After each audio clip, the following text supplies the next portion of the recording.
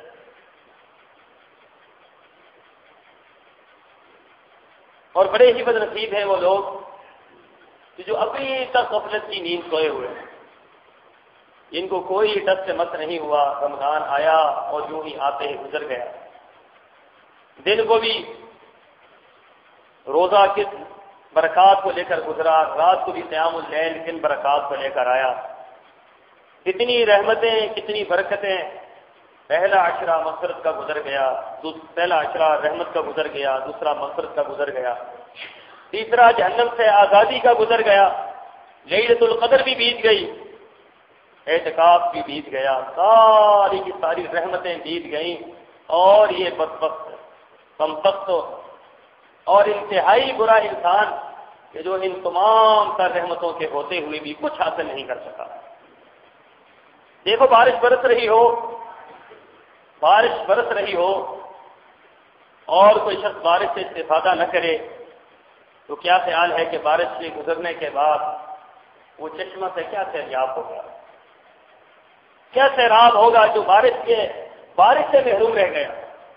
رمضان مبارک میں اللہ کی بارش برس رہی ہوتی ہے، جو بارش سے اپنے آپ کو مستفید نہ کر سکا وہ قطرات سے یا شبنم کے قطروں سے اپنے آپ کو کیا مستفید کرے گا۔ تو آج اس خطبہ جمعۃ المبارک میں ہم ایک نہایت اہم بات کی طرف آپ کی توجہ دلوانی ہے کہ ہمارا مقصد حیات کیا ہے، سوال ہے، اور نہایت ہی اہم سوال ہے کہ ہم دنیا میں کیوں آئے ہیں، ہم کیوں پیدا کیے گئے ہیں، ہمارا مقصد پیدا کرنے کا کیا ہے۔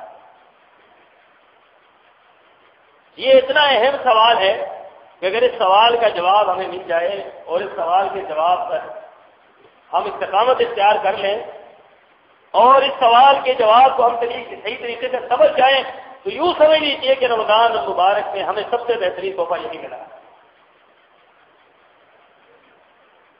دیکھیں دنیا کے اندر کوئی چیز تھی جو اللہ نے بنائی ہے وہ بغیر فائدے کے نہیں بنائی، کوئی چیز بھی دنیا کے اندر، ہر چیز کو اللہ نے ایک کام پر لگا دیا ہے۔ اگر ایک ذرہ ہے اس کو بھی اللہ نے بغیر کسی وجہ کے نہیں بنایا، ایک تنکا ہے اللہ نے اس کو بھی بغیر وجہ کے نہیں بنایا، تنکے کا خاص فائدہ ہے۔ اور دنیا کی کوئی چیز بغیر کسی وجہ کے اللہ نے نہیں بنائی، فالتو چیز اللہ نے کوئی نہیں بنائی۔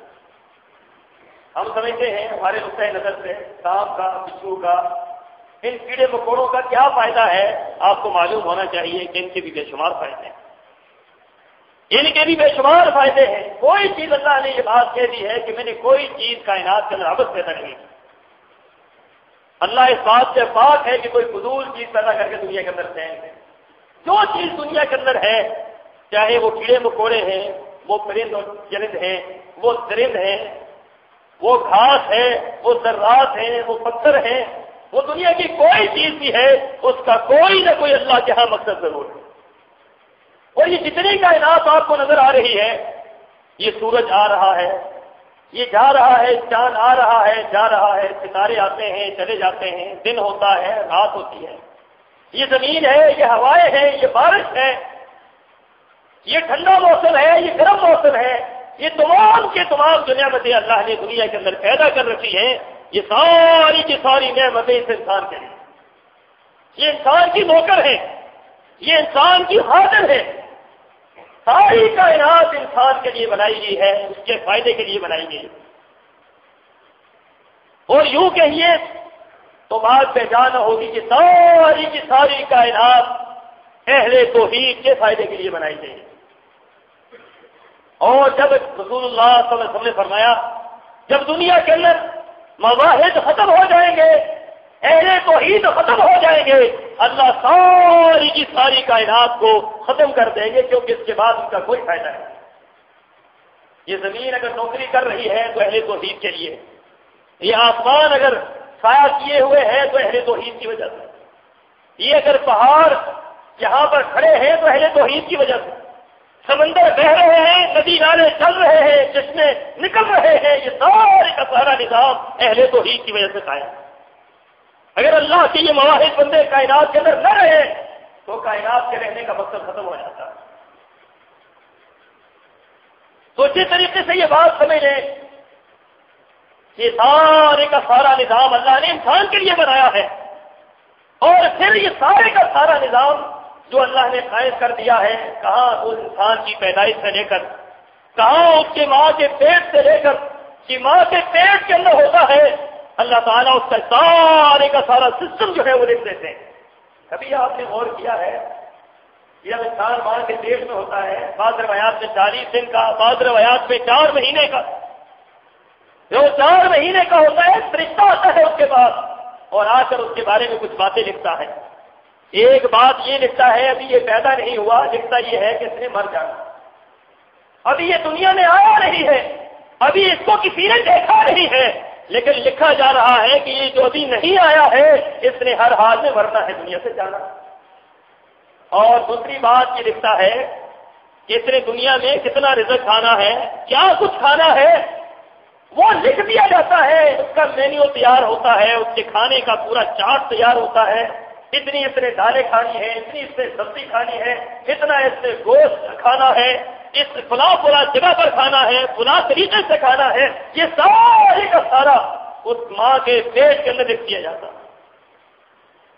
دیکھو آج دنیا کے اندر ہم سب رزق کے لیے پریشان ہیں، جس سے پوچھو بھائی آپ کی پریشانی کیا ہے، آپ ماتھا پڑ کر بیٹھے ہیں، آپ کمر پڑ کر بیٹھے ہیں، آپ کی پریشانی کیا ہے، تو یہی کہے گا کہ بس دنیا کا معاملہ ہے، رزق کے لیے پریشان ہے، حالانکہ کوئی بات ہے رزق کے پریشان ہونے کے لیے۔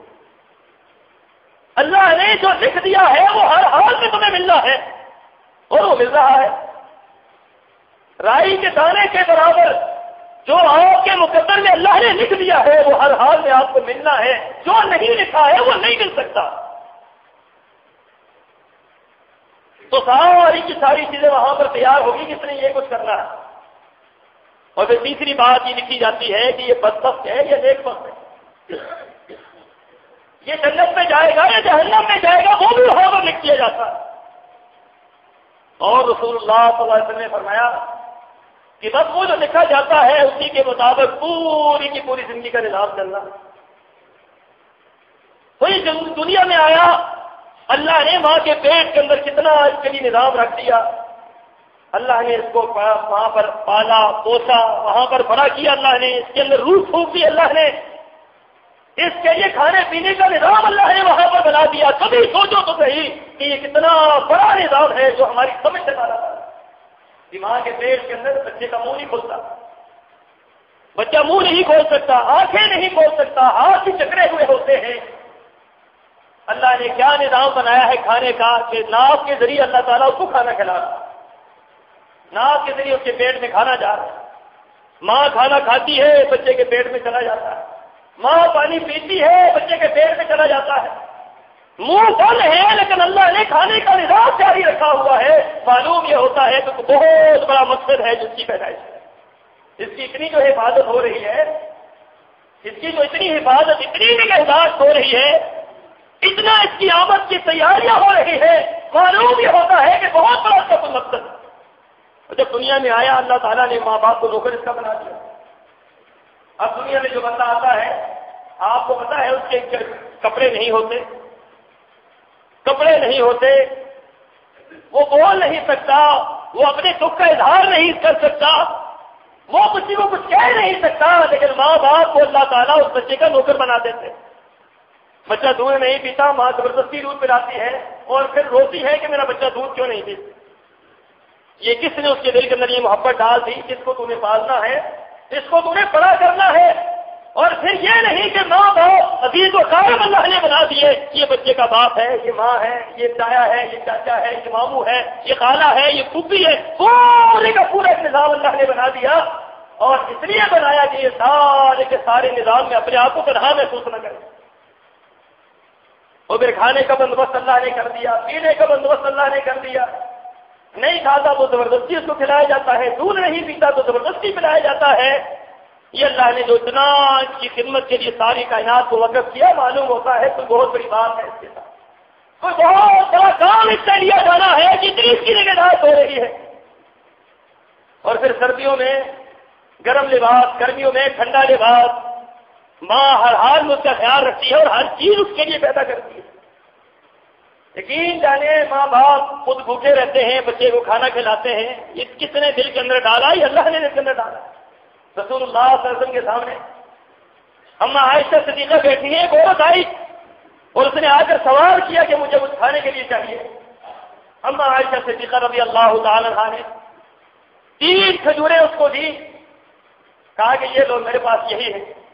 2 اس کی بیٹیاں اس کے ساتھ تھی، اس عورت نے کیا کیا، 1 کھجور ایک کو دے دی، 1 دوسری کو دے دی، اور تیسری کھجور اس نے اپنے منہ کے اندر ڈالنے کے لیے جیسا ہی ہاتھ بڑھایا، بچیوں نے کھجوریں کھا لی اور وہ بھی مانگنے لگے کہ یہ بھی ہمیں دو۔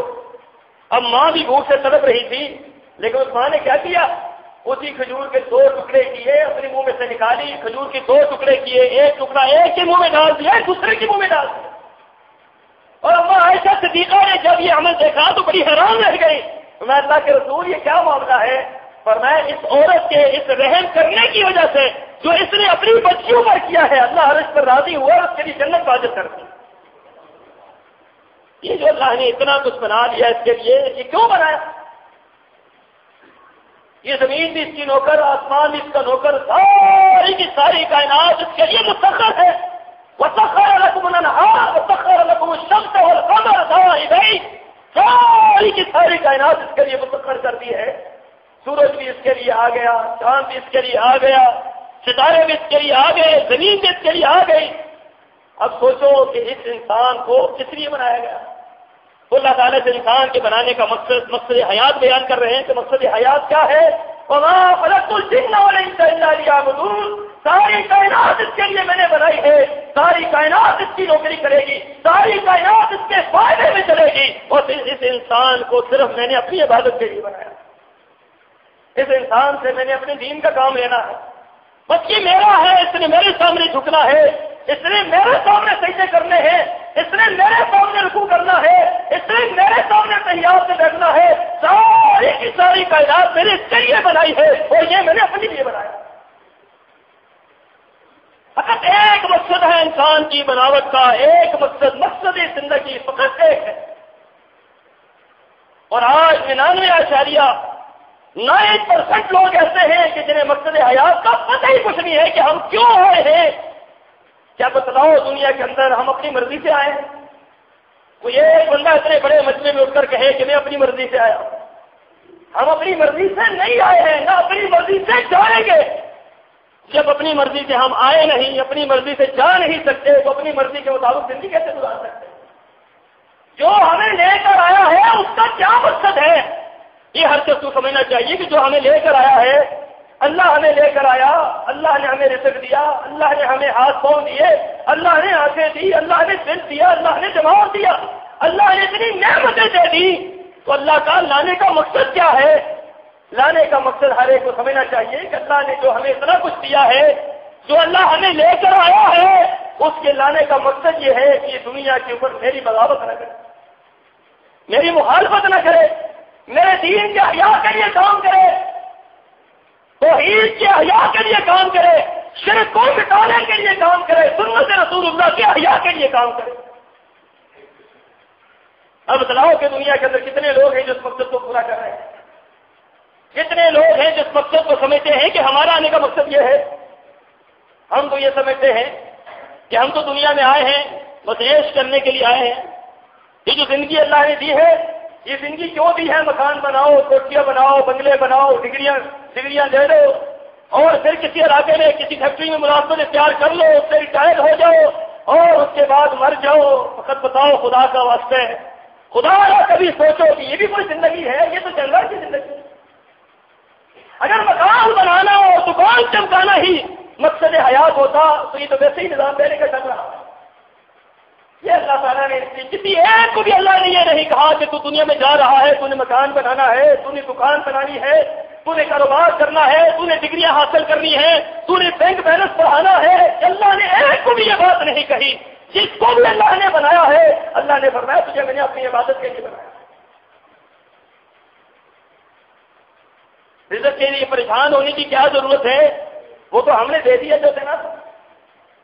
اگر دنیا کے اندر ہمارے آنے کا مقصد مکان بنانا ہوتا تو جانور کو ہم کچا مکان بناتے ہیں۔ آپ کو پتا ہے کہ جانور کتنا خوبصورت مکان بناتا ہے؟ شہد کی مکھی کو مکان بناتے ہوئے دیکھا ہے کسی نے؟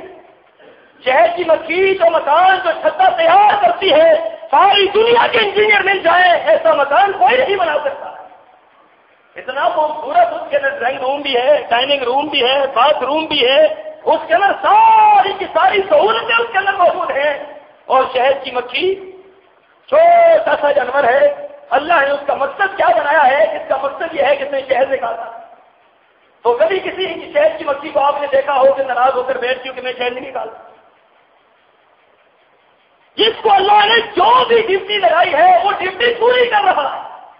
یہ پلر کی کیا ڈیوٹی ہے؟ اس نے چھت کو پکڑا ہوا ہے، چھت کو اٹھا رکھا ہے اس نے، اور اللہ کے حکم کا پابند ہے۔ کبھی کسی پلر نے کہا ہے کہ میں چھت نہیں اٹھاتا، اتنا وزن کون اٹھائے؟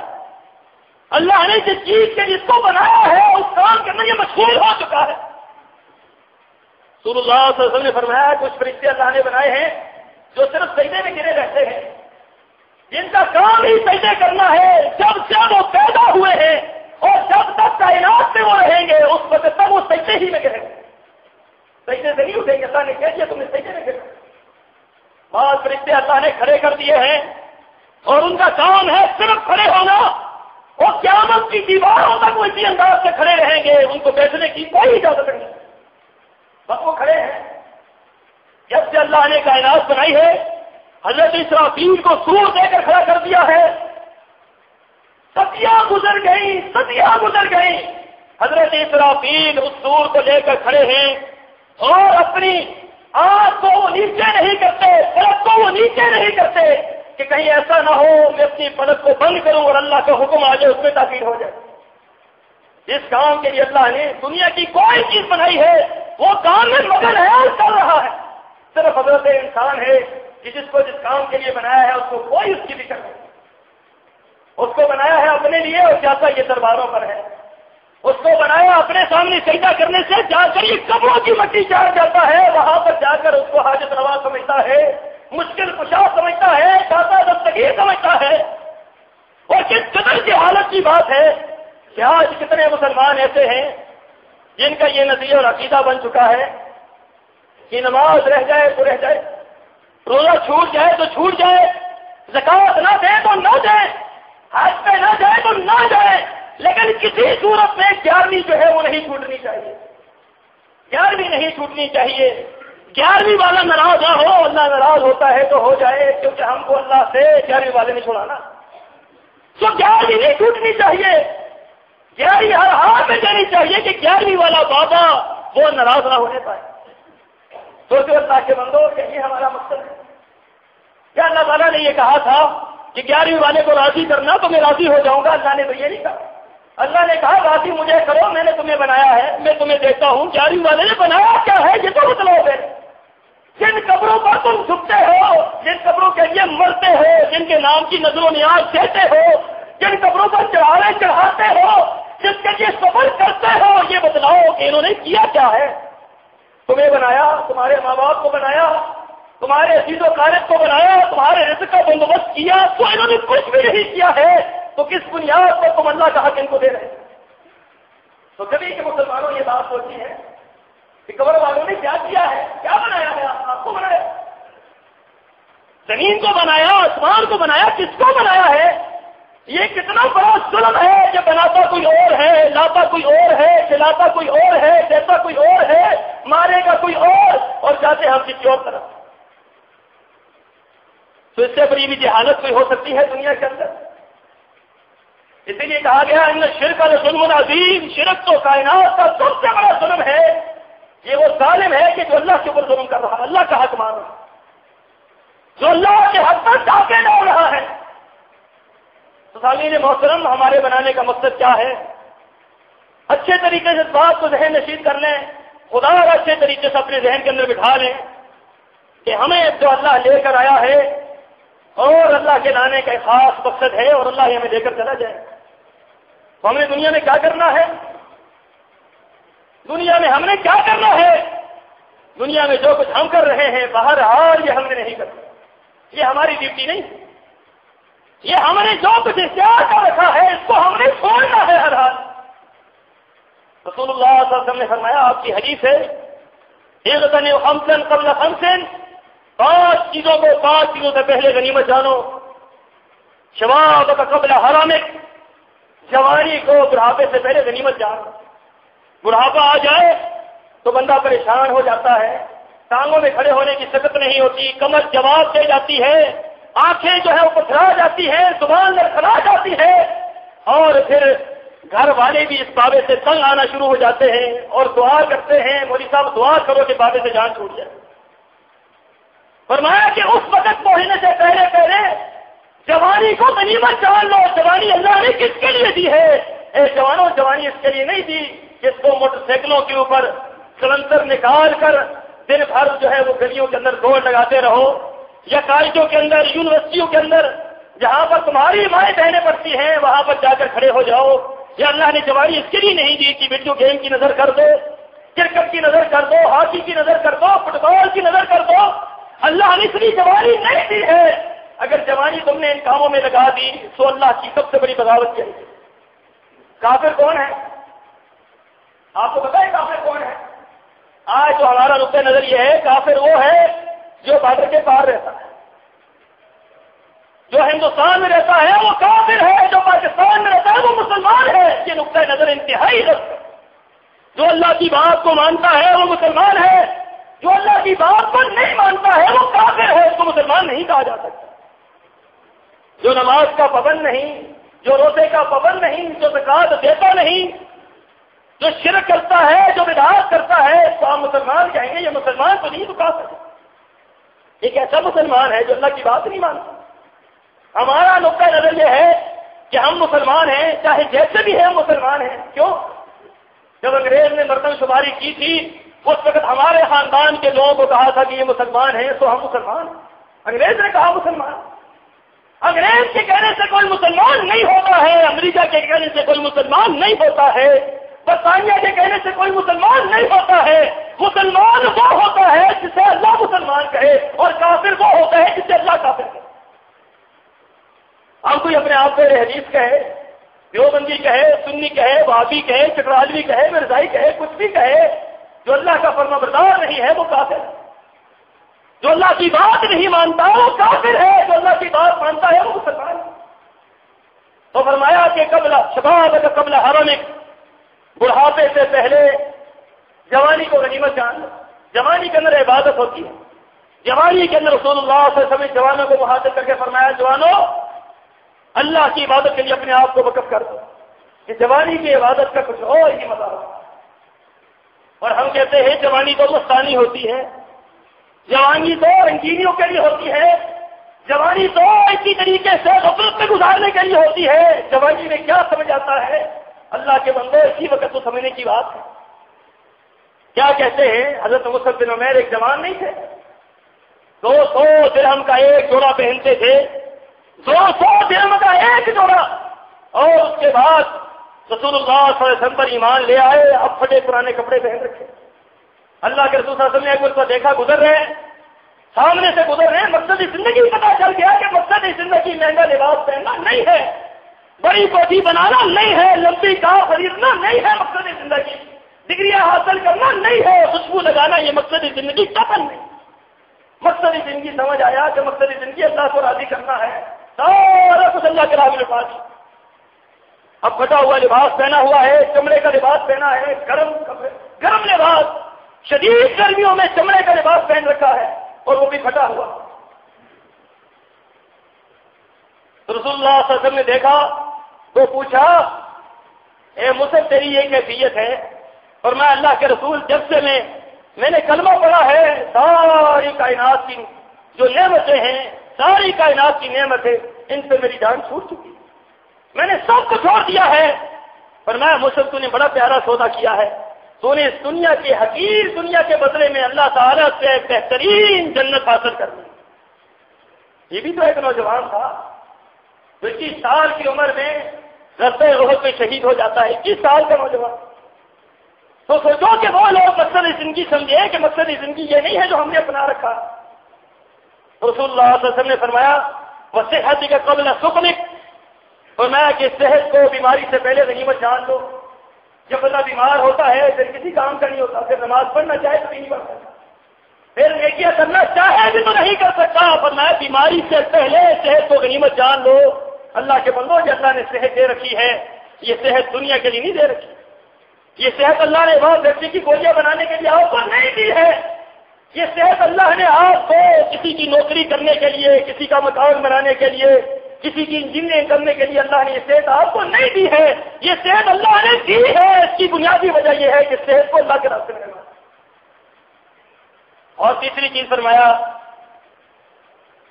وہ غنا کا قبل فقر, اور غنا کو, تمنگری کو, پیسے کو فقر سے پہلے غنیمت جان دو. کہ جب فقر و فاقہ آ جائے تو پھر دل کے اندر یہ خیال ہو پیسہ ہوتا تو خرچ کرتا. جب اللہ نے پیسہ دیا ہے تو اس کو اللہ کے راستے میں لگاؤ, اتنا لگاؤ, اتنا لگاؤ. رسول اللہ صلی اللہ علیہ وسلم کا فرمان ہے کہ اللہ کے راستے میں حلال کر دو اپنے پیسے, حلال کر دو. جس طریقے سے کوئی شخص برباد کرتا ہے, یقین جانو آج ہم اپنے پیسوں کو دنیا کے معاملات میں برباد کرتے ہیں. بیٹے کی شادی ہے, بیٹی کی شادی ہے, مکان ہے, بنگلہ ہے, کوٹھی ہے, کار ہے, اس کے لیے برباد کرتے ہیں پیسے کو. اور جو اللہ کا نام آئے, اللہ کا دین آئے, اللہ کے راستے میں خرچ کرنے کی باری آئے تو پھر ہمارے ہاتھ سکڑ جاتے ہیں, ہمارا دل منکر ہو جاتا ہے. فرمایا کہ غنا کو, تمنگری کو فقر و فاقے سے پہلے غنیمت جان. اور پھر چوتھی بات فرمائی اور فراغ اگر قبل شکر, مصروفیت. اور میں فراغت جو ہے مصروفیت سے پہلے فراغت کو غنیمت جان. ایسا نہ ہو کہ تمہیں اتنا مشغول کر دیا جائے, اتنا مشغول کر دیا جائے کہ تمہیں اپنا آپ کا ہوش نہ ہو. تو جب اللہ نے فراغت کے لمحات دیے ہیں پھر فراغت کے لمحات کو غنیمت جان کر اپنے رب کو راضی کرو. تلاوت قرآن پاک کرو, ذکر و اذکار کرو, اللہ کو راضی کرو, مسجد میں آؤ, مسجد میں بیٹھو, نوافل پڑھو, اللہ کو راضی کرنے کی ہر حال میں کوشش کرو. ایسا نہ ہو کہ کل تمہیں اللہ مشغول کر دے پھر تمہیں اپنے آپ کی فکر نہیں.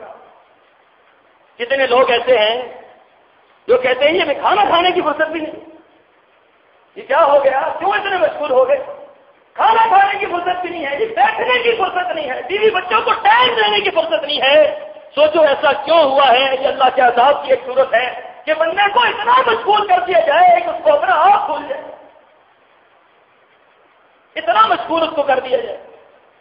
آخری بات فرمائی وہ حیات قبل موت, اور مرنے سے پہلے زندگی کو غنیمت جان. مرنا ہے، ہر حال میں مرنا ہے، مرنے سے پہلے ہی جو اللہ نے زندگی دے رکھی ہے اس کو غنیمت جان لو، اور ایسا نہ ہو کہ آنکھیں بند ہو جائیں، زبان لڑکھڑا جائے، دل بند ہو جائے، اور پھر حسرت اور افسوس کرتے رہو، ہائے کاش جب زندگی ملے تو نیچے کر۔ اب کسی کے افسوس کرنے سے اس کو زندگی مل سکتی؟ زندگی تو کسی کو افسوس کرنے سے ملتی نہیں۔ اگر افسوس کرنے سے زندگی ملتی تو ہر جہنمی واپس دنیا میں آ جاتا، کیونکہ جہنمی افسوس ہی کرتے رہیں گے، ہائے افسوس دنیا مل جائے، ہائے افسوس دنیا حاصل ہو جائے۔ رسول اللہ صلی اللہ علیہ وسلم کا فرمان ہے، آپ نے فرمایا کہ کل قیامت کے دن جب انسان اللہ کے سامنے پیش ہوگا تو اپنے حالات دیکھ کر، اپنے اعمال دیکھ کر وہ ایک تمنا کرے گا کاش مجھے دنیا میں لٹا دیا جائے، اور جب میں دنیا میں جاؤں پھر واپس آنے تک میں اپنے آپ کو سجدے سے پیچھے نہ ہٹاؤں، پوری زندگی میں سجدے میں گرا رہا۔ وہ سمجھ جائے گا کہ سجدے ہی میں اللہ نے سب کچھ رکھا ہے، اس جھکنے میں ہی اللہ نے خیر رکھی ہے، کس کے اوپر جھکنا؟ اللہ کے سامنے جھکنا، اس کٹ جانے میں اللہ نے خیر رکھی ہے، کس کے سامنے کٹ جانا؟ اللہ کے سامنے کٹ جانا۔ رسول اللہ صلی اللہ علیہ وسلم کی حدیث ہے، آپ نے فرمایا لا تزال قدم ابن آدم، کوئی انسان اللہ تعالیٰ کے سامنے اپنے قدم کو ہلا نہیں سکے گا اور اسے 5 باتوں کا جواب دینا پڑے گا۔ یاد رکھو، اچھے طریقے سے ان 5 باتوں کو یاد رکھ لو کہ ہر شخص اس کا جواب دینا، اور اس کا جواب دنیا میں ہم نے تیار کرنا ہے۔ یہ ہمیں اللہ تعالیٰ نے سوالات بتا دیے ہیں، اس کے جوابات بھی اللہ نے بتا دیے، تو ہمیں اس وقت دنیا میں تیار کر کے جانا۔ رسول اللہ صلی اللہ علیہ وسلم نے فرمایا حتی یسأل عن عمرہ، فرمایا سب سے پہلے یہ سوال ہوگا عن عمرہ فیما افنا، عمر دی تھی کہاں پر لگائی ہے، سامنے اللہ کھڑا کرے گا۔ اور رسول اللہ صلی اللہ علیہ وسلم کا فرمان ہے بغیر کسی ترجمان کے، بغیر کسی حجاب کے اللہ تعالیٰ سامنے کھڑا کر کے پوچھے گا، اور کیا پوچھنے کا انداز ہوگا؟ فرمایا وَسَلَّمَهُمْ آتِيهِ وَكُلَّهُمْ آتِيهِ يَوْمَ الْقِيَامَةِ فَرْضًا، اللہ تعالیٰ ایک ایک انسان کو علیحدہ کر کے اس سے سوال کرے گا۔ یہ نہیں ہے کہ بلایا ہے تو پورا لشکر آ گیا ہے کہ آپ سارے امتحان دے دو آج، وہ امتحان گاہ میں ایک ممتحن ہے اور ایک امتحان دینے والا ہے، امتحان دینے والے آپ اور میں ہوں گے اور امتحان لینے والا اللہ ہوگا۔ تو جو خدا رہا تو اس وقت کیا کیفیت ہوگی؟ انٹرویو دینے کے لیے جاتے ہو، نوکری کے لیے انٹرویو، ایم ڈی بیٹھتا ہے، سی ایم بیٹھتا ہے، انسان کی کبھی داری ہوتی ہے، دعا کروا کے جاتے ہیں، مولوی صاحب دعا کریں انٹرویو میں کامیاب ہو جائے۔ اور یہ کیا انٹرویو ہے؟ یہ کیا ہے؟ ایم ڈی لے رہا ہے، سی ایم لے رہا ہے، تمہاری جان لے لے گا، تمہیں مار دے گا، زیادہ سے زیادہ نوکری نہیں لگے گی، اور کیا ہونا ہے؟ لیکن گھبراہٹ کا کیا عالم ہے کہ دعائیں کروا کے جاتے ہیں، دعا کرے حضرت اللہ انٹرویو میں کامیاب کر۔ تو کتنی دنیا کو میں نے دنیا کے انٹرویو کے لیے روتے ہوئے دیکھا ہے۔ اللہ کے بندو، اللہ کا انٹرویو جو اللہ نے دینا ہے وَكُلُّهُمْ آتِيهِ يَوْمَ الْقِيَامَةِ فَرْضًا، ہر ایک اکیلا اللہ کے سامنے کھڑا ہوگا، کوئی دوسرا اس کے ساتھ نہیں ہوگا، نہ کوئی بتانے والا، نہ کوئی چھڑانے والا، نہ کوئی رشوت دینے والا، نہ کوئی پیچھے سے سفارشی فون کرنے والا کہ اس کو جو ہے یہ میرا بندہ ہے، اس کو رکھ لو، انٹرویو ہلکا لینا، تھوڑا لینا، باتیں چھوٹی چھوٹی پوچھنا تاکہ یہ کامیاب ہو جائے۔ پوچھیں گے اللہ عن عمرہ فیما افنا، اور یہ بتلا اللہ کے بندے کہ میں نے عمر دی تھی تو کہاں پر خرچ کی، کہاں لگائی؟ اللہ مکان پر لگا دی، دکان پر لگا دی، کاروبار میں لگا دی، بیوی بچوں میں لگا دی۔ اللہ فرمایا کہ ناکام ہو گیا، نامراد ہو گیا، میں نے کہا تھا دنیا میں لگائے، بس وقت کیوں لگائی ہے، کس لیے لگائی ہے، کس نے کہا اس سے لگا؟ اور دوسرا سوال ہوگا فرمایا من شباب عن شبابہ فیما ابلا، جوانی کہاں پر لگائی؟ جوانی، جوانوں بار بار سوال آ رہا ہے، جوانی کہاں پر لگائی؟ اللہ کرکٹ کھیلنے میں، فٹ بال کھیلنے میں، ہاکی کھیلنے میں، ٹیبل ٹینس کھیلنے میں، ٹی وی دیکھنے میں، وی سی آر دیکھنے میں، فلمیں دیکھنے میں، تاش کھیلنے میں، اور دن بھر ہمارا گردی کرنے میں ہم نے گزار دی۔ سوچو جو شخص اللہ کے سامنے یہ جواب دے گا اس کا کیا حال ہوگا؟ وہاں جھوٹ نہیں چلے گا، کسی جھوٹ تو کوئی بول ہی نہیں سکے گا وہاں پر، جو بولے گا زبان لڑکھڑا جائے گی، پاؤں بولنا شروع کر دیں گے، ہاتھ بولنا شروع کر دیں گے، اپنا جسم بولنا شروع کر دے گا، اللہ ہی جھوٹ بول رہا ہے۔ براہ دنیا میں جھوٹ بول لو جان چھوٹ جاتی ہے، لیکن اللہ کے ہاتھ جھوٹ بولو تو جان کسی صورت میں نہیں چھوٹے۔ کیا کہتے ہو؟ اللہ کو بھی فرحت لگا جاؤ گے، اللہ کو بھی دعوت دے جاؤ گے؟ یہ اللہ تعالیٰ کی ذات ہے، کوئی دنیا کا بندہ نہیں ہے۔ وہ تو جانتا ہے، اس کو پتا ہے اس نے کیا کارنامے کیے، کیا گل کھلائے اس کی جوانی نے دنیا میں۔ اور تیسری بات فرمائی تو من مال ہی من این اکتسبہ وفیما انفقہ، جو مال تجھے میں نے دیا، تیرے جیب میں پیسے آتے تھے، ہر مہینے تیرے جیب میں پیسے ڈالتا تھا، یہ جو تنخواہ آتی ہے یہ آپ دیکھو، یہ تو اللہ دیتا ہے، جس اللہ نے آپ کے لیے سارا کچھ کر رکھا ہے یہ اللہ دے رہا ہے۔ اور اللہ پوچھیں گے جو میں نے پیسے دیے تھے، 10,000 روپیہ تنخواہ دی تھی، 15,000 روپیہ چھاتی چوری کر کے کہتا تھا میں تو 20,000 روپیہ مہینے کا کما لیتا ہوں، یہ بتلا کہ جو میں نے کیا تھا وہ خرچ کہاں کیا؟ اللہ میں تو ٹی وی لے آیا تھا، میں تو VCR لے آیا تھا، میں تو کیبل لگا بیٹھا تھا، میں نے تو یہ کہا، اللہ کہیں گے پتا تو میں نے کہا یہاں پر خرچ کریے، تو نے کیوں خرچ کیا؟ تو بتلاؤ کہ اللہ تعالیٰ کو کیا جواب دو؟ آخری بات اللہ کے رسول صلی اللہ علیہ وسلم نے فرمائی، آپ نے فرمایا اور اللہ پوچھیں گے وَمَاذَا عَمِلَ بِمَا عَلِمَ، جو تجھے میں نے علم دیا تھا، تجھے بتلاتے تھے لوگ، علماء بتلاتے تھے، کتابیں تو پڑھتا تھا، لوگ تجھے بتلاتے تھے، تجھے علم تھا، جتنا تجھے علم تھا کتنا تم نے اس پر عمل کیا؟ جانتا تھا کہ نماز نہ پڑھنا کفر ہے، جانتا تھا مزاروں پر جانا کفر ہے، جانتا تھا بدعات کرنا کفر ہے، جانتا تھا جانتی تھی کہ پردہ نہ کرے تو اللہ ناراض ہوتا ہے، کہہ کر تھک گئے تھے، لوگوں نماز پڑھ لو، لوگوں روزہ رکھ لو، لوگوں زکات دے دو، لوگوں اچھے اخلاق ہو، اچھا کردار ہو، خواتین کو پردہ کرنا چاہیے، ہر ایک سے پردہ کرنا چاہیے، ہر غیر محرم سے پردہ کرنا چاہیے، یہ تو کہہ رہے تھے، علم تھا تمہیں، لیکن عمل کتنا کیا؟ جتنا جانتے تھے اتنا عمل کیا ہے؟ کون اس کا جواب دے گا؟ اور اللہ کے رسول صلی اللہ علیہ وسلم نے فرمایا یہ شخص اپنے دائیں دیکھے گا تو آگ نظر آئے گی، بائیں دیکھے گا تو آگ نظر آئے گی۔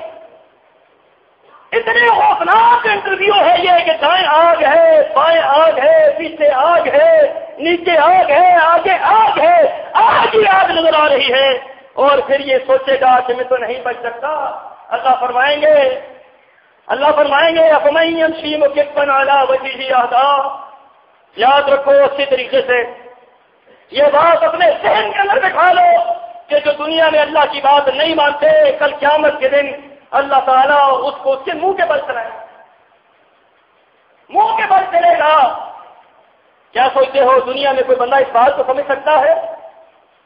افمن یمشی مکبا علی وجہہ اہدی، کیا تم اس شخص کو جانتے ہو کہ جو اپنے منہ کے بل چلے گا اس کے پاؤں اوپر ہوں گے اور سر نیچے ہوگا اور منہ کے بل وہ کسن کسن کا چل رہا ہوگا؟ صحابہ کرام نے اللہ کے رسول سے یہ بات پوچھی، اللہ کے رسول یہ بات بتلائے کہ ایک شخص جو ہے وہ منہ کے بل کیسے چلے گا؟ آپ نے فرمایا جو اللہ پاؤں کے بل چلا سکتا ہے وہ اللہ منہ کے بل بھی چلا سکتا ہے۔ تمہیں حیرت ہوتی ہے کہ منہ کے بل کیسے چلے گا؟ یاد رکھو جو دنیا میں اللہ کو نہیں مانتا، جو اللہ کی بات کو نہیں مانتا، جو اللہ کی بات کو تسلیم نہیں کرتا، جو اللہ کے حقوق پر ڈاکے ڈالتا ہے، افمن یمشی مکبا علی وجہہ اہدی، کل اللہ تعالیٰ کے سامنے وہ اپنے منہ کے بل چلے گا۔ لوگ اپنی کانوں کے اوپر چل رہے ہوں گے اور کتنی ذلت ہے اس افیسر کے لیے، کتنی ذلت ہے اس ورکر کے لیے، کتنی ناکامی ہے عورت کے لیے، کتنی بربادی ہے مرد کے لیے کہ جو ساری کائنات کے سامنے منہ کے بل چل کے جا رہا۔ سوچو کتنی بڑی سزا ہے یہ۔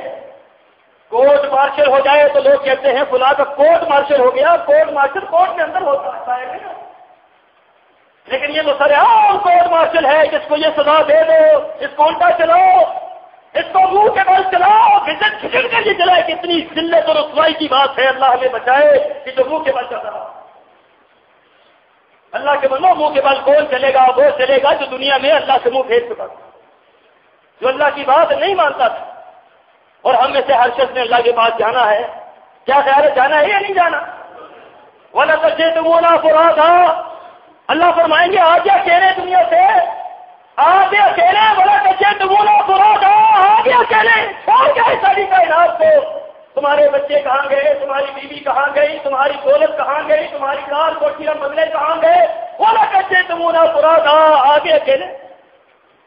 ارے سر ہاں آگے آئے ہمارے پاس، جب دنیا میں آئے پھر بھی اکیلے تھے، جب دنیا سے گئے تو پھر بھی اکیلے تھے، آج ہمارے پاس اکیلے آ گئے۔